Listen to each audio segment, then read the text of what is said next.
नमस्कार, knocking-news.com में आपका स्वागत है। मैं हूं गिरिजेश वशिष्ठ। कभी कभी कुछ लोग कहते हैं कुदरत का न्याय, लेकिन मैं ये नहीं कहूंगा, क्योंकि अगर ये मुहावरा मैं इस्तेमाल करूंगा तो इसका मतलब ये माना जाएगा कि मैं ये चाहता हूं कि ऐसा हो। मैं बिल्कुल नहीं चाहता, मेरी कोई चाहत नहीं है किस पार्टी की सरकार बने, किसकी जाए। मेरा काम है जो उपलब्ध तथ्य हैं उनके आधार पर विश्लेषण करना। जो ताज़ा तथ्य सामने आ रहे हैं वो ये कह रहे हैं कि अभी तक मोदी एंड शाह ने अपनी जिस हुनर के ज़रिए भारतीय जनता पार्टी को इतनी बड़ी पार्टी बनाया, जिस हुनर के ज़रिए भारतीय जनता पार्टी की बड़े राज्यों में सरकार आई है, अब वो ही हुनर उनकी पार्टी के लिए मुसीबत बन गया है।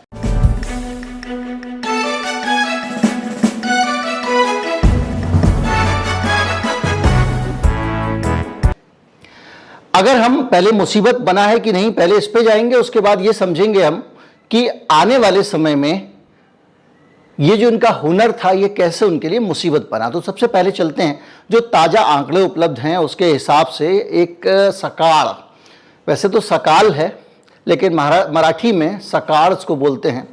सकाळ मतलब मॉर्निंग, सुबह। एक अखबार है महाराष्ट्र का, जो लोग महाराष्ट्र के बारे में जानते हैं उनको पता है कि सकाळ जो है वहाँ का काफ़ी प्रतिष्ठित अखबार है। और उसका एक सर्वे आया है और सर्वे में कुछ ऐसी बातें पता चली हैं जिनसे लगता है कि आ बैल मुझे मार कर चुके हैं पिछले 5 सालों में राजनीतिक फ्रंट पे। मैं इनकी नीतियों वाला फ्रंट तो छोड़ ही दीजिए। सर्वे में 288 विधानसभा क्षेत्रों और 48 लोकसभा क्षेत्रों को शामिल किया गया और इसमें 32% महिलाएं सर्वे में शामिल हैं। रिपोर्ट सर्वे पे नहीं है, बहुत सारी जानकारियां सर्वे की तरह की, लेकिन सर्वे के से शुरू कर रहे हैं। 33.8 इन्होंने 49,231 लोगों से बात की है। छोटा मोटा सर्वे नहीं है, 49,000 का सैंपल साइज है।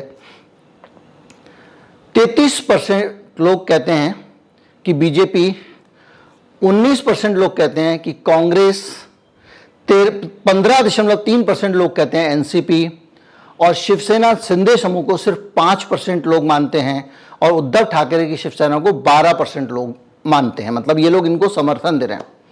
तो आप देखेंगे कि बीजेपी, जिसको कांग्रेस पार्टी, जिसकी बहुत बुरी हालत थी महाराष्ट्र में, वो 19.9 यानी करीब करीब 20% लोकप्रियता हासिल कर चुकी है। लेकिन हमारा आंकड़ा ये नहीं है। हमारा आंकड़ा ये भी नहीं है कि बीजेपी के 33.8% वोट हैं और जो उसके इंटैक्ट हैं, जो पहले थे। तो इसका मतलब क्या हुआ? हमारा मतलब ये है कि बीजेपी जो है, जो आज महाराष्ट्र में शिवसेना को तोड़कर अपने साथ मिलाकर जिन शिंदे साहब को लेकर आई थी, उन शिंदे साहब की लोकप्रियता इतनी खराब है कि सिर्फ 5.5% लोग मानते हैं कि शिंदे साहब को महाराष्ट्र में सरकार बनानी चाहिए। और उसके मुकाबले जिस शिवसेना को तोड़ा उसको 12.5% लोग समर्थन दे रहे हैं। अब ये 5% वोट भले ही मिल रहे हो शिंदे साहब को, लेकिन शिंदे साहब जब आए हैं अपनी पार्टी तोड़कर बीजेपी के साथ, तो टिकटों के बंटवारे में वो अपना बड़ा हक मारेंगे। और अगर उनको बड़ा हक नहीं दिया तो ये जो 5% वोट वाले शिंदे हैं, ये जाकर महाराष्ट्र की जनता में संदेश देंगे कि देखिए कितने धोखेबाज हैं। तो दोनों तरफ से फंस गया है। अब शिंदे साहब के लोगों को अगर पार्टी में कुछ पद दिए जाते हैं, कुछ जगह दी जाती हैं, उनको कुछ टिकट दिए जाते हैं, तो किसके टिकट कटेंगे? भारतीय जनता पार्टी के कार्यकर्ताओं के। कौन से भारतीय जनता पार्टी के कार्यकर्ता जो कोई 10 साल से, कोई 20 साल से, 30 साल से लगा हुआ है? किसी ने अपनी जिले में पार्टी को खड़ा किया, किसी ने अपने इलाके में पूरे पार्टी को खड़ा किया, किसी ने उत्तरी महाराष्ट्र में खड़ा किया, किसी ने दक्षिणी महाराष्ट्र में किया। इस तरह के लोग सारे के सारे जो हैं, जो समर्पित कार्यकर्ता थे, उनकी जेब पे कैंची चला के ये आयातित वाले जो हैं ये बैठ जाएंगे। अब आप इनको आयातित कह सकते हो, आप ये भी कह सकते हो कि ये अपनी पार्टी तोड़कर कुर्बानी देकर आए हैं, तो इनको फल तो देना पड़ेगा। लेकिन दिक्कत यह है कि सरकार में जब बाहर से आए हुए लोगों को आप बिठा देते हैं, तो छोटे छोटे काम कराने के लिए उन समर्पित कार्यकर्ताओं वाली पार्टी के पुराने नेताओं को इन लोगों के पास जाकर खड़ा होना पड़ता है जिनके खिलाफ पूरी जिंदगी वो लड़ते आए हैं। आप शर्मिंदगी का स्तर देखिए। और दल बदल के कारण ये जो कॉम्बिनेशन बन रहा है, ये महाराष्ट्र में भारतीय जनता पार्टी की चुनौतियां बढ़ा रहा है। वैसे तो कभी भारतीय जनता पार्टी ने अकेले सरकार बनाई नहीं है, लेकिन ये चुनौती बहुत बड़ी भारतीय जनता पार्टी के लिए महाराष्ट्र में खड़ी हो गई है। और इस बीच में जो हमारे फडणवीस साहब हैं, उन्होंने कुछ और भड़काऊ चीज़ें करके औरंगजेब की औलाद ये सब कर करा के समीकरण बहुत सारे गड़बड़ाने की कोशिश की है। और उसका नुकसान भी भारतीय जनता पार्टी को होने वाला। उसकी बहुत बड़ी वजह यह है कि फडणवीस साहब ने भी बहुत सारे आयातित लोगों को, जो स्थापित पुराने कार्यकर्ता थे, उनके सर पे बिठाया ताकि पकड़ उनकी पार्टी पे बनी रहे। ठीक वैसे जैसे मोदी शाह ने आयातित लोगों को पार्टियों में अहम जगहों पर बिठाया ताकि उनकी पकड़ बनी रहे। मध्य प्रदेश का उदाहरण लीजिए। ज्योतिरादित्य सिंधिया कांग्रेस पार्टी के नेता थे, तोड़कर उनको ले आए हैं। और उनको लाने के बाद में मध्य प्रदेश में जो स्थिति बन रही है वो ये बन रही है कि अब वहां पर ये समझ में नहीं आ रहा कि इनको एडजस्ट करें तो कहां करें। अभी हाल में एक आरएसएस का इंटरनल सर्वे आया जिसमें बताया गया है कि 50 विधायकों की हालत मध्य प्रदेश में खराब है, उनका बचना मुश्किल है। बीजेपी की 103 सीटों की बात की गई थी पहले, किसी जमाने में एक सर्वे आया था जो कि जनवरी 23 का सर्वे था। और अब जून आते आते हालत यह हो गई है कि 55 सीटों पे ही बीजेपी को संतोष करना पड़ेगा। मध्य प्रदेश की विधानसभा में, जिनको नहीं पता उनको बता दूं, 230 सीटें हैं और इस समय 230 में से 122 सीटें बीजेपी के पास हैं और कहा जा रहा है 50 सीटें बचाना मुश्किल हो रहा है पार्टी के लिए। बीएसपी के पास 2 हैं, सपा के पास 1 है, निर्दलीय के पास 4 हैं, कांग्रेस के पास 96 सीटें हैं। अब आप अंदाजा लगाइए कि आपने कांग्रेस को तोड़ के सरकार तो बना ली, लेकिन अगर नहीं बनाई होती या महाराष्ट्र में नहीं बनाई होती तो आज जो कुछ अच्छा बुरा महाराष्ट्र में हो रहा होता उसका ठीकरा ठाकरे साहब के सिर पर फूट रहा होता। उसी तरह से मध्य प्रदेश में यह ठीकरा कमलनाथ के सिर फूट रहा होता। तो जो एंटी इनकम्बेंसी बननी चाहिए थी स्थापित सरकारों के खिलाफ, वो बनने से पहले आपने अपनी खोपड़ी पे वो मुसीबत ले ली। और उसका नतीजा ये हुआ कि एक तो जनता जो सरकार के कामकाज से लेकर नाराज होती है, एक फैक्टर है कि एक समय के बाद आपकी जो सरकार में बैठा होता है उसके प्रति लोगों की नाराजगी बढ़ जाती है। इसको एंटी इनकम्बेंसी कहते हैं। और वो एंटी इनकम्बेंसी इन दोनों राज्यों में तो इन्होंने अपने सर पे ले ही ली। इसके अलावा मुसीबतें लेके आ गए उधर ज्योतिरादित्य सिंधिया का गैंग और इधर आपके शिंदे साहब का। और ये दोनों जो हैं अब कह रहे हैं हम अपना अधिकार मांगते नहीं, किसी से भीख मांगते।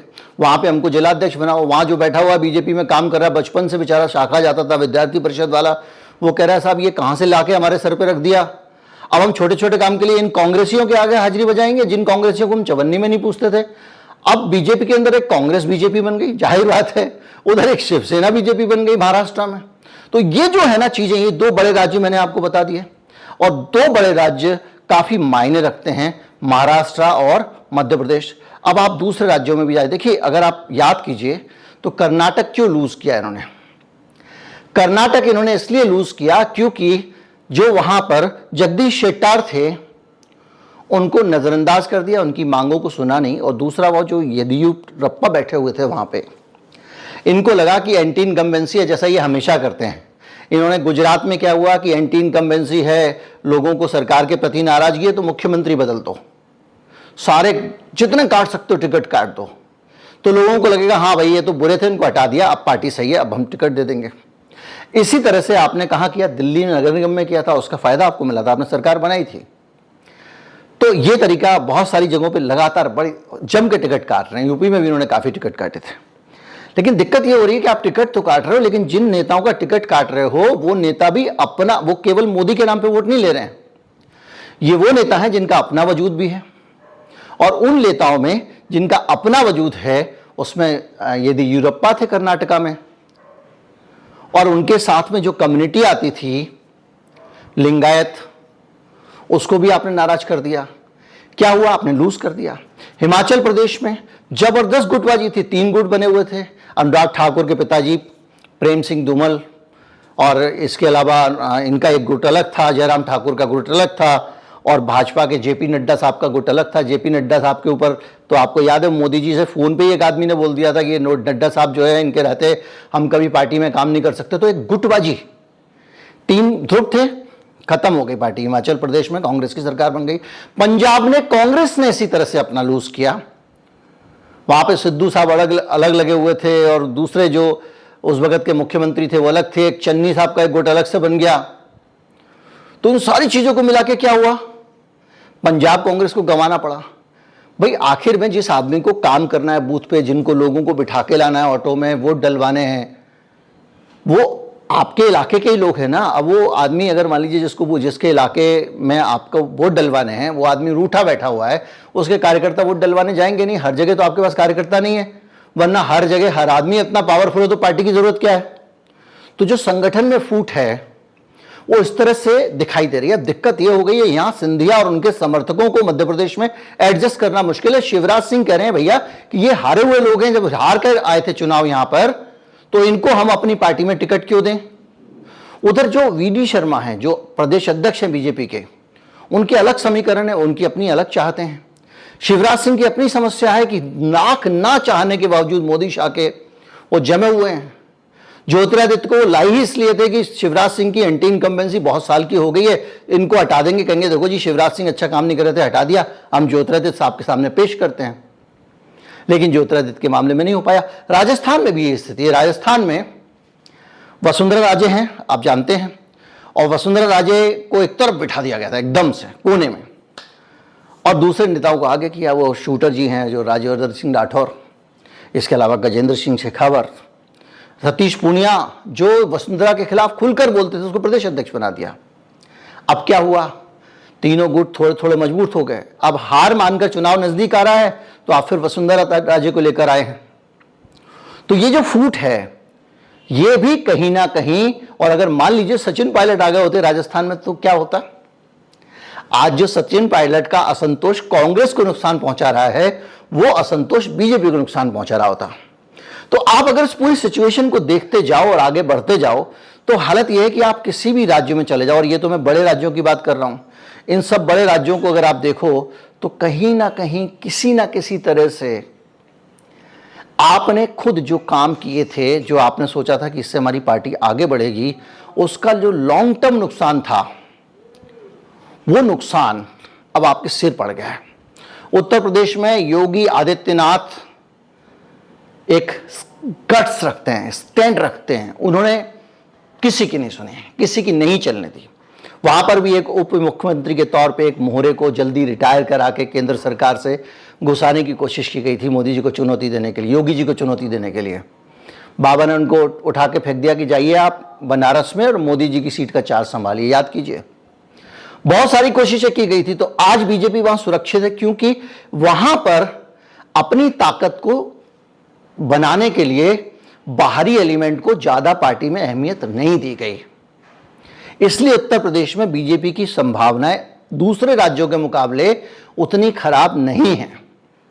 तो अब इस पूरे एनालिसिस को अगर आप देखें तो आप ये समझेंगे कि कांग्रेस पार्टी की बीजेपी की स्थिति क्या है, इसको आप समझेंगे। तो मैंने आपको बताया कि विधानसभा में 50 सीटें गड़बड़ होने वाली हैं मध्य प्रदेश में। अब आप सकाल के सर्वे को देखिए तो इस सर्वे कहता है कि मोदी की सबसे बड़ी विफलता क्या है, ये पूछा इस सर्वे में। सर्वे कहता है कि महंगाई, 39.3% लोगों ने कहा। 18.6% लोगों ने कहा बेरोजगारी। ईंधन के ज्यादा मूल्य होना 12% लोगों ने कहा। सीमा सुरक्षा 2.6 लोगों ने कहा। और डीमोनेटाइजेशन, नोटबंदी 6.6% लोगों ने कहा। कोरोना काल की जो प्लानिंग थी उससे भी 2.3% लोग असंतुष्ट हैं। और इस 11% लोगों ने कहा कि हमको नहीं लगता कि असफलता जैसा कुछ हुआ है, और 7% ने कह नहीं सकते। तो 11, 7, 18% को अगर आप हटा दें तो सारे के सारे किसी ना किसी वजह से इस सरकार से नाराज हैं। और इसका नतीजा ये है कि अब उनसे पूछा गया कि भाई उपलब्धि क्या है मोदी जी की, भाई अच्छा ही क्या है ये तो बताइए। तो लोगों ने कहा कि साहब विदेशों में छवि बढ़िया हुई है मोदी जी से, इसलिए 20%, 6% लोगों ने कहा ये उनकी उपलब्धि है। अब इस उपलब्धि के आधार पर वोट में कन्वर्ट किया जा सकता है कि महंगाई को लोग देखेंगे कि विदेशों में छवि को देखेंगे, ये अलग मसला है। केंद्र सरकार की योजना 4.9%, राम मंदिर 12.9%, डिमोनेटाइजेशन 4.6%, अनुच्छेद 370 का उन्मूलन 11%, रक्षा क्षेत्र में आत्मनिर्भरता 3.5%। ये सारी चीजें देखकर लगता है, और इसमें भी इनमें से कोई भी उपलब्धि नहीं है। ये कहने वाले 16% हैं और 9% कह रहे हैं कि हमको कुछ नहीं पता। तो ये सारी चीजें अगर आप देखें तो आपको लगता है कि यार वो जादू नहीं है, वो तिलिस्म नहीं है। महाराष्ट्र का सर्वे पूरे देश का नहीं है, लेकिन इसको आप एक समझ लेने के लिए कर सकते हैं। अब आप देखें कि उनको चुनौती कौन दे सकता है, मोदी जी को। मोदी नहीं तो कौन, उनको टक्कर कौन दे सकता है? अगर इसको लेकर पूछते हैं तो उसमें यह पूछा गया है कि कुछ लोगों ने कहा 16.7% ने कहा हम नहीं कह सकते भाई कौन दे सकता है। एम.के. स्टालिन को 1.8% लोग चुनौती मांग रहे हैं। चंद्रशेखर राव को, केसीआर को 2.9%, 2.9%, नीतीश कुमार को 4.1%, ममता बनर्जी को 4.5%, अरविंद केजरीवाल को 12% लोग मोदी के लिए चुनौती मानते हैं महाराष्ट्र में।